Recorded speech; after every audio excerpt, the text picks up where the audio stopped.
வேல்பாரி அத்தியாயம் 1. குலப்பாடல். மூக்கை விழைத்தபடி பாய்ந்து கொண்டிருந்தன குதிரைகள். மேடு பள்ளமற்ற பாதை இன்னும் விரைந்து வா என்று தேரோட்டியை அழைத்தது.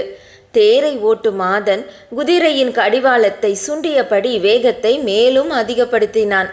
அதிகாலையில் இருள் களைய தொடங்கிய பொழுது இவர்கள் புறப்பட்டனர். அருக நாட்டை ஆளும் சிறுகுடி மன்னன் செம்பனின் தென்திசை மாளிகை அது. அங்குதான் நேற்றிரவு தங்கள்.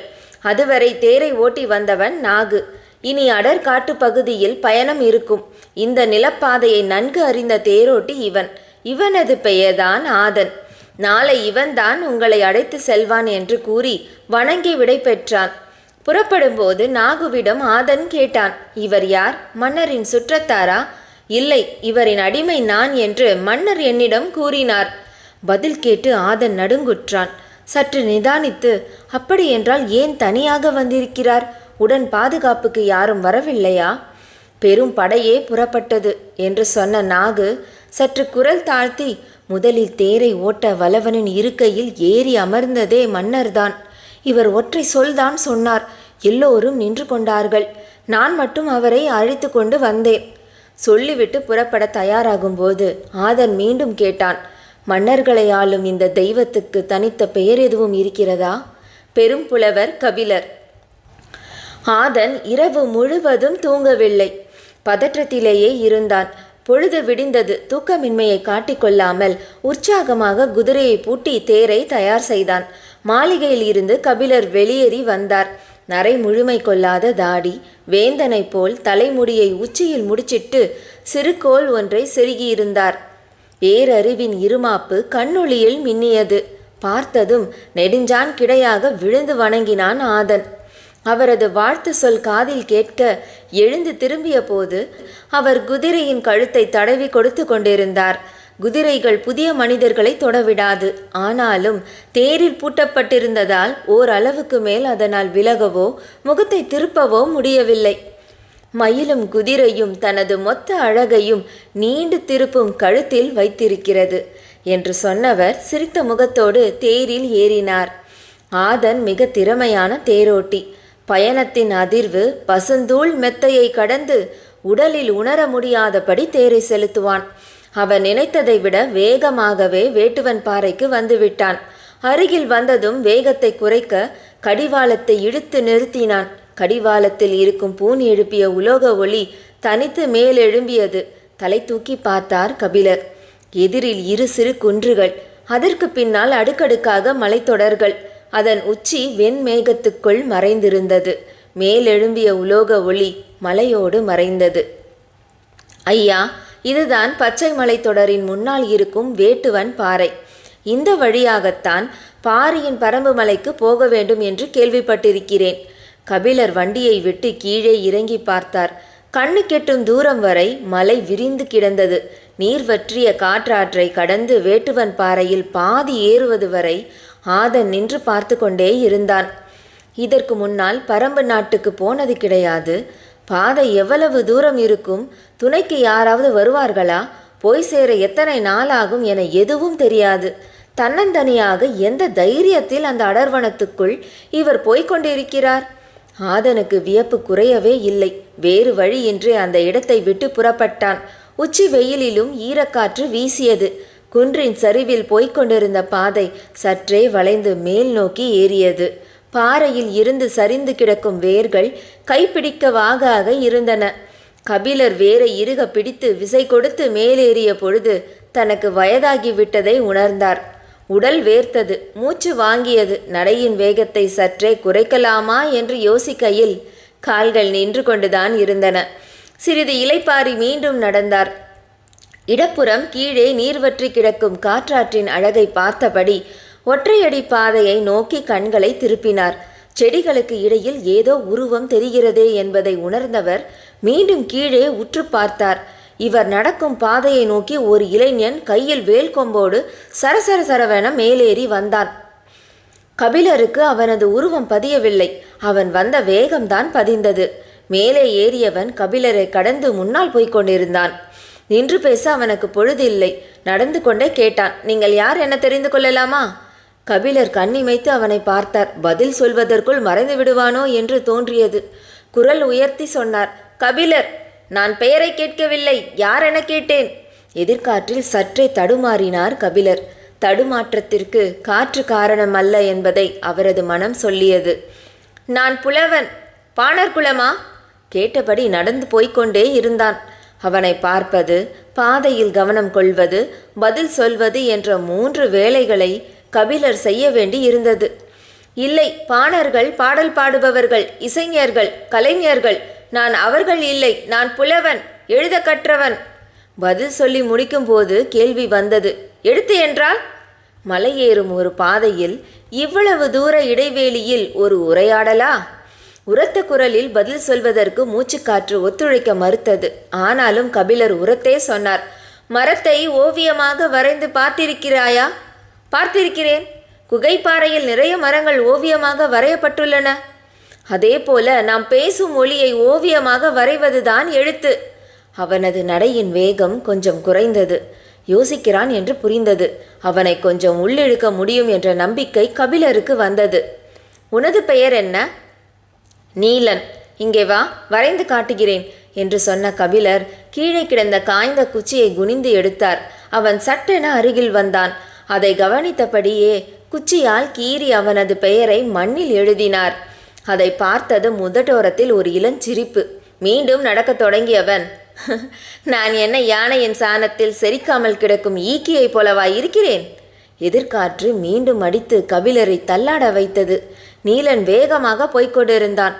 கபிலர் அவனை ரசிக்கத் தொடங்கினார். அவனது வேகம், இறுகி திரண்ட உடல், வீரனுக்கே உரிய மிடுக்கு, சிறு கண்கள், உள்ளத்தில் இருந்து உருவாகும் கேள்விகள். அவன் கையில் இருக்கும்போதே வேல் இவ்வளவு வேகமாக போகிறதே, அவன் எரிந்தால் எவ்வளவு வேகம் கொள்ளும் என யோசித்த கபிலர், இந்த இடைவேளியில் கேள்வியை நாம் ஆரம்பித்து விடுவோம் என முடிவு செய்து, உனக்கு மனமாகிவிட்டதா என்றார். இல்லை, விரைவில் நடக்கும். சற்று இடைவெளி விட்டு சொன்னான், என்னவளைத்தான் பார்த்துவிட்டு வருகிறேன். எங்கே இருக்கிறாள்? அதோ அந்த மலையின் பின்புறம் இருக்கிறது அவளது குடில். அந்த மலைக்கு பின்புறமா? ஓசையின் நீளமே உணர்வை சொன்னது. நாள்தோறும் இவ்வளவு தூரம் போய் வருவாயா? நாளும் 2 முறை போய் வருவேன். சில நாட்களில் 2 முறை இங்கு வந்து செல்வேன். கபிலருக்கு அவன் மீதான ஈர்ப்பு இன்னும் கூடியது. ஒரு ஊஞ்சலை போல 2 குன்றுகளுக்கும் இடையில் தினமும் ஆடுகிறவன் என்று மனதில் ஒரு சித்திரம் உருவாகி கொண்டிருக்கையில் கேள்வியை அவன் தொடுத்தான். பெண்ணின் இதழ் இவ்வளவு சுவையேறி இருக்கிறதே, எப்படி? அந்த இளஞ்சிரிப்பு கபிலரின் உதட்டோரத்தில் வந்து உட்கார்ந்தது. ஊஞ்சலில் தன்னையும் ஏற்ற நினைக்கிறான். சரி, அவனது வேகத்தை குறைத்தால் போதும் என நினைத்தவர் பதில் சொல்லும் முன் அடுத்த கேள்வியை அவனே தொடுத்தான். உங்களுக்கு மனமாகிவிட்டதா? இல்லை. அப்படியென்றால் நான் உங்களிடம் இந்த கேள்வியை கேட்டிருக்கக்கூடாது அல்லவா? ஏதாவது ஒரு இடத்தில் நின்றால்தானே பதில் சொல்வதற்கு.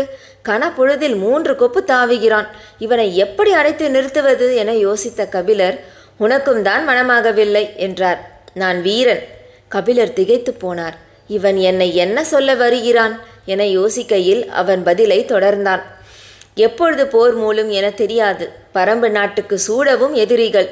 போர்க்களத்தில் நான் சாயும் போது எனது ஈட்டியை இறுகப் பற்றி முன்னேற என் மகன் வந்து நிற்க வேண்டும். வீரர்களின் வாழ்வு மிக குறுகியது. நிதானமாக வாழ்ந்து எழுத்துக்கள் எல்லாம் கற்று நாடுதோறும் பயணம் போய் ஒரு காத தூரத்தை 3 நாழிகை நடந்து கடக்க எங்களுக்கு அவகாசம் இல்லை. புலவரே, ஊஞ்சல் அறுபட்டு தான் மட்டும் விழுவது போல் உணர்ந்தார் கபிலர். வேட்டுவன் பாறையின் 2வது குன்றில் கால் பதிக்கும் வரை கபிலர் அவனிடம் பேச்சு கொடுக்கவில்லை.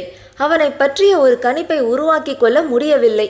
எதை உருவாக்கினாலும் அடுத்த கணமே அதை குழைத்து விடுகிறான். அவன் கையில் வைத்திருக்கும் வேல்முனையை விட கூர்மையானதாக இருக்கிறது அவன் அளிக்கும் பதில்கள்.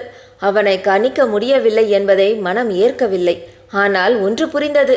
அவனது நடைவேகத்துக்கு எங்கோ போயிருக்க வேண்டும். அவ்வாறு போகாததில் இருந்து அவன் தன்னை அழைத்து கொண்டு போகிறான் என ஊகித்தார் கபிலர். சிறிது நேரத்துக்கு பின்னர் மௌனம் கலைத்து பேசத் தொடங்கினார். பாரியின் பரம்பு மலை எவ்வளவு தொலைவில் இருக்கிறது? இந்த நாட்டின் பெயர்தான் பரம்பு நாடு. பாரி இருக்கும் மலையின் பெயர் ஆதிமலை.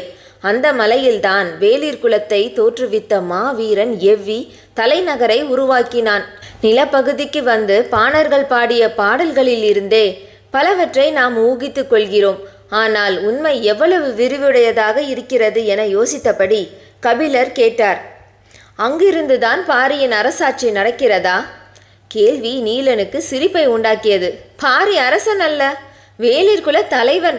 நாட்டை ஆள்வதைப் போல காடும் ஆளப்படுகிறது என நீங்கள் நினைக்கிறீர்கள். காட்டை யாராலும் ஆள முடியாது. சின்னஞ்சிறு மனிதனால் என்ன செய்ய முடியும்? பகை, துரோகம், வீரம், சாவு, அவ்வளவுதான். ஆனால் காட்டை பாருங்கள். எண்ணிலடங்கா உயிர்கள், ஒவ்வொன்றும் அளவில்லா ஆற்றல் கொண்டது. ஒரு பச்சை இலையை வாயில் வைத்தால் அந்த கணமே நீங்கள் செத்து மடிவீர்கள். துளிர்விடும் ஒற்றை இலை உங்களின் வாழ்வை முடித்து வைக்க போதுமானது. உங்களால் முடிவு செய்ய முடியுமா? காடு இலைகளால் ஆனதா, மரங்களால் ஆனதா, மிருகங்களால் ஆனதா, பாறைகளால் ஆனதா, பறவைகளால் ஆனதா, கொம்புகளால் ஆனதா? அவன் பேசிக்கொண்டே போனான். கபிலரால் ஒரு கட்டத்தில் அவனது பேச்சை பின்தொடர முடியவில்லை. பாறைகள் உருள்வதைப் போல வார்த்தைகள் உருண்டு கொண்டிருந்தன. மூச்சு விட அவகாசம் எடுத்துக்கொண்டார். அவர் நின்று விட்டதை உணர்ந்த அவன் திரும்பி பார்த்து சொன்னான். எங்களின் பாதங்கள் மண்ணை பிடித்து நடந்து பழகியவை. சமவெளியில் வாழும் உங்களின் பாதங்கள் மண்ணில் தேய்த்து நடந்து பழகியவை. பாதடியை கழட்டிவிட்டு பாதத்தை முன்னெடுத்து வையுங்கள். பற்களைப் போல விரல்களுக்கும் கவ்வி பிடிக்க தெரியும். இத்தனை ஆண்டுகளுக்கு பிறகு தனக்கு ஒருவன் நடைப்பயில சொல்லிக் கொடுக்கிறான். இளம் பருவத்தில் இப்படித்தான் ஏமாற்றி நடைபழகினீர்களா? சீரூர் மன்னன், முதுகுடி மன்னன், குறுநில மன்னன், சேர, சோழ, பாண்டிய மூவேந்தர்கள், கல்வியில் சிறந்த சான்றோர்கள், அறவோர், எட்டி பட்டம் சூட்டிய பெருங்குடி வணிகர்கள் என எத்தனையோ பேரோடு கழிந்து போன இந்த காலங்களில் மொழியும் அறிவும் ஞானமுமே என்னுள் எப்பொழுதும் நிலை கொண்டது. ஆனால் ஒருபோதும் எனது தாயின் நினைவு தோன்றியது இல்லை. கனப்பொழுதில் என்னை எனது தாயின் மடியில் கொண்டு போய் சேர்த்து விட்டானே. முன்னால் போகும் இவன் யார்? கபிலர் ஒருவித உணர்ச்சி மேலிட்டவராக பாதிரியை கழட்டிவிட்டு அவனை நோக்கி நடந்தார். அவன் குன்றின் உச்சியை அடைந்து அவரது வருகைக்காக காத்திருந்தான். அவர் மூச்சு வாங்கியபடி உச்சியை நெருங்கினார். எதிரில் பெரும் மலைத்தொடரின் அடுக்குகள் தெரிந்தன. நீலன் சொன்னான், முதல் அடுக்குக்கு காரமலை என்று பெயர். அதன் மேல் நின்று பார்த்தால்தான் 3ஆம் அடுக்கை பார்க்க முடியும். அதுதான் ஆதிமலை. உச்சிக்கு வந்ததும் அதுவரை இல்லாத வேகத்தோடு காற்று வந்து அவரை தள்ளியது. உடலை சற்று திருப்பி காற்றின் வேகத்துக்கு ஈடு கொடுத்து நின்றபடி எதிர் திசையை பார்த்தார். நீண்டு கிடக்கும் மலைத்தொடர் தனது இரு கரங்களையும் விரித்து அவரை அழைப்பது போல இருந்தது. நீலன் சரிவில் இறங்கத் தொடங்கினான். இனி வேகமாக நடக்க வேண்டும். பொழுது சாய சிறிது நேரம்தான் இருக்கிறது. மலையின் விளிம்பை சூரியன் கடந்துவிட்டால் ஒரு பனை தூரத்தை கடப்பதற்குள் இருள் நம்மை அடைத்துவிடும். அதன் பிறகு நீங்கள் நடப்பது கடினம். விரைவில் வாருங்கள் என்று சொல்லியபடி தாவி சரிந்தான். கபிலர் வேகமாக இறங்கத் தொடங்கினார். அவன் நடக்கவில்லை, தாவி கடந்து கொண்டிருக்கிறான் என்பதை பார்த்தவாறு சிறு புதர்களை விலக்கி வேகமாக நடக்க முயற்சித்து கொண்டிருந்தார். ஏறும்பொழுது முன்னால் செல்பவன் எவ்வளவு தூரம் போனாலும் ஆளை பார்த்துவிட முடியும். இறங்கும்போது அப்படியல்ல. அங்கொன்றும் இங்கொன்றுமாக அவனது உருவம் மறைந்து தெரிந்தது. பேச்சு கொடுத்தால் மட்டுமே அவனை பின்தொடர முடியும் என்பதை உணர்ந்த கபிலர் கவனமாக நடந்தபடி கேட்டார். காடுகள் கொம்புகளால் ஆனதா என்று எப்படி கேட்டாய் என்றார். கொம்புகள் என்றால் மிருகங்களின் கொம்புகள் என்று நினைத்து விட்டீர்களா? நான் மரங்களின் கொம்புகளை சொன்னேன். கபிலருக்கு விளங்கவில்லை. கழுத்தை நீட்டி பார்த்தார். அவன் எந்த புதர் தாண்டி போய்க் கொண்டிருக்கிறான் என தெரியவில்லை. சத்தமாக குரல் கொடுத்தார். கொப்புகளைத்தான் கொம்புகள் என்று சொல்கிறாயா? இல்லை, நாங்கள் மரத்தின் வேர்களை மரக்கொம்புகள் என்றுதான் சொல்வோம். மரம் மேல் நோக்கி வளருவது அல்ல, கீழ் நோக்கி வளருவது. இறுகிய மண்ணையும் கரும் பாறையும் தனது கொம்புகளால் பிளந்து கொண்டு அது உள் செல்கிறது. மரத்தின் முழு ஆற்றலும் அதன் கொம்புகளில்தான் இருக்கிறது. உடலை விட நீளமானவை அதன் கொம்புகள். தான் கற்றவற்றை ஒருவன் தலை கீழாக புரட்டி கொண்டிருக்கிறான் என தோன்றிய போது முன்வைத்த வலது கால் இடறியது. சிறு பாறையில் பாதம் நழுவி சரிந்தது. பக்கத்தில் இருந்த செடியை பிடித்து கீழே விழுந்து விடாமல் நின்றார் கபிலர். கால் இடறி கற்கள் உருளும் சத்தம் கேட்டதும் நீலன் வேகமாக மேலேறி வந்தான். பக்கத்தில் இருந்த வேம்பின் மீது கை சாய்த்து நின்றார் கபிலர். சிறிது நேரம் உட்காருங்கள் என்று சொன்னவன் பாதங்களை உள்ளங்கையால் பிடித்து தசைகளை இழுத்து விட்டான். அவரது முகத்தை பார்த்தபடி நடக்கலாமா என்றான். கொஞ்சம் பொறுப்பா என்பது போல அவரது பார்வை இறைஞ்சியது. கிடைத்த வாய்ப்பை பயன்படுத்தி தன்னை ஆஸ்வாசப்படுத்தி கொண்டார். வேப்பம்பூ சுற்றிலும் உதிர்ந்து கிடந்தன. பூக்களை எடுத்து உள்ளங்கையில் வைத்து உற்று பார்த்தார். மூச்சுக்காற்றில் பூக்கள் அசைந்தன. பேச்சு கொடுத்தால் உட்கார்ந்திருக்கும் நேரத்தை சிறிது நீடிக்கலாம் என யோசித்த கபிலர், வேப்பம்பூ யாருக்கு உரியது தெரியுமா என்றார். சிற்றெரும்புக்கு உரியது. கபிலர் பதற்றம் அடைந்தார். நான் அதை கேட்கவில்லை. வேப்பம்பூ மாலை யார் சூடுவதற்கு உரியது தெரியுமா என்று கேட்டுவிட்டு ஏதாவது பதிலை சொல்லிவிடுவானோ என்று பதற்றத்தில் அவரே பதிலையும் சொன்னார். பாண்டிய மன்னனுக்கு உரியது. சரி, அப்படியா? நடக்க தொடங்குங்கள், நான் அருகிருந்து அழைத்து செல்கிறேன் என்றான். கபிலர் நடக்கத் தொடங்கினார். எட்டு வைக்கும்போது கால் நரம்பு சுண்டுவது போல இருந்தது. சூரியனின் அடி விளிம்பு காரமலையில் தலை தொட்டது. முன்னால் நடந்தபடியே கேட்டான். வயல் நண்டை பார்த்திருக்கிறீர்களா? சம்பந்தமில்லாமல் கேட்கிறானே என எண்ணியபடி பார்த்திருக்கிறேன் என்றார். வயல் நண்டின் கண்கள் வேப்பம்பூவைப் போலத்தான் இருக்கும். உங்கள் பாண்டியன் வயல் நண்டை மாலையாக அணிவித்துக் கொள்வானா? கேட்டபடி நமுட்டு சிரிப்போடு 4-8 முன்தாவி சென்றான். கபிலர் நிலைகுலைந்து போனார்.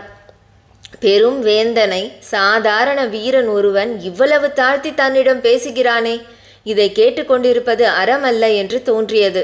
இந்த எண்ணம் முழுமையும் அடையும் முன்னர் அவருக்குள் இருந்த கவிஞன் விழித்து கொண்டு வெளியில் வந்தான். என்ன அழகான ஒரு உவமை! கன நேரத்தில் எப்படி இவ்வளவு பொருத்தமான ஒரு ஒப்பீட்டை செய்தான்? காதலுக்குள் சூழ்ந்து கொண்டு கிடக்கிற ஒருவனுக்கு உவமைகள் வராதா என்ன? மனதில் எண்ணங்கள் ஓடிக்கொண்டிருக்க கபிலர் கேட்டார். வயல் நண்டின் கண்கள் தான் அப்படி இருக்குமா? கடல் நண்டின் கண்கள் அப்படி இருக்காதா? எனக்கு தெரியாது. நான் கடல் பார்த்தது இல்லை. ஆனால் நீரும் நிலமும் மாறுபடுகையில் வடிவமும் மாறுபடத்தான் செய்யும். மனிதனாக பிறந்த ஒவ்வொருவனும் கடல் பார்க்க வேண்டும். ஏன்? அது அவ்வளவு விரிந்து பறந்தது, அளவற்றது. முன்னால் போய்கொண்டிருந்த நீலன் சட்டென திரும்பி கபிலரை நேர்கொண்டு பார்த்து கேட்டான். எங்கள் பாரியின் கருணையை விடவா? கபிலர் மனதுக்குள் சுருங்கி போனார். பாரி வருவான். இந்த அத்தியாயத்தில் எனக்கு பிடித்த வரிகள், கபிலர் கடல் விரிந்தது, பறந்தது, அளவற்றது என்ற கூற, எங்கள் பாரியின் கருணையை விடவா என்று நீலன் சொன்னதே. உங்களை கவர்ந்த வரிகளை என்னிடம் பகிருங்கள். நன்றி, வணக்கம்.